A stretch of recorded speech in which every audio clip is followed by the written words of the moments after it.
First of all, Dr. Phillips, you're here in the area. Just tell us what is it that the opposition is doing in this area at this point? Well, first of all, we're trying to assess, along with our representatives in the parish, the extent of the damage that has been suffered by the people. We have been through Palmer's Cross area. We are here at 19 miles. We are going to be going to Yorktown and seeing some of the worst hit areas.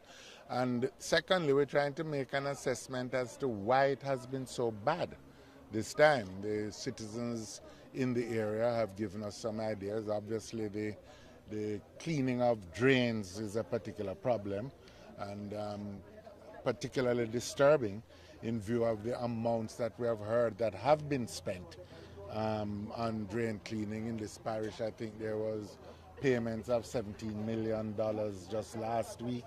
We understand that in addition to the $800 million spent in November. But clearly, drain cleaning has been a problem, is a problem. And then there is, of course, the issue of perhaps the most important issue at this time of ensuring that the people who have been worst affected get some relief immediately. I know that our spokesman on local government, Mr. Ascot, has been in touch with ODPEM and has urged them to ensure that relief supplies get to the area quickly. We expect that before the day is out, some of these relief supplies will get to the area, because there are people here, like in this house, who have lost everything, in fact, and who, were it not for the goodwill and diligence of the citizens, would in fact have perished. But they have lost everything, and there are many other areas which have been affected like that. It's obvious that we need better preparation, especially when the onset of the rainy season is upon us. For generations, we know that late April, May, and October are the rainiest seasons in the life of the country. And we need to ensure that we have regular drain cleaning programs that are widely distributed without consideration of political affiliation or anything else, to all the people, all the areas, because natural disasters don't choose which areas and which people to affect. And so most of all, we want to ensure that people get the relief that is due to them now. What are some of the damages that you have seen so far? We have seen places flooded.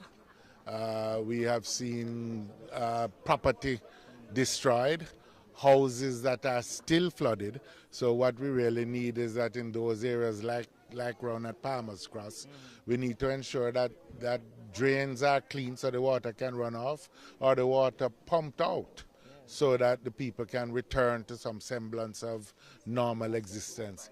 And we have to, especially where the drains are concerned, we have to recognize that the rain is still upon us. There's still the risk of rain, and we need to ensure that those areas which are still underwater at least have drains cleared, so that if the rains continue, they're not going to face the same level of flooding. Any injuries? We haven't heard any reports of loss of life at this point, no, thank God. But in this house, we would have had at least 2 deaths, was it not for the citizens who jumped in and in fact went through the roof so that they could rescue the people who were in the house facing flooding. And a tribute to them, and a tribute to the basic goodwill which is still evident among citizens of the country throughout all the communities around. I think it is important for us to recognize that this spirit of collective goodwill is something that we have to nurture, and is going to be vital in this nation building exercise that we certainly are involved in and concerned with in the People's National Party.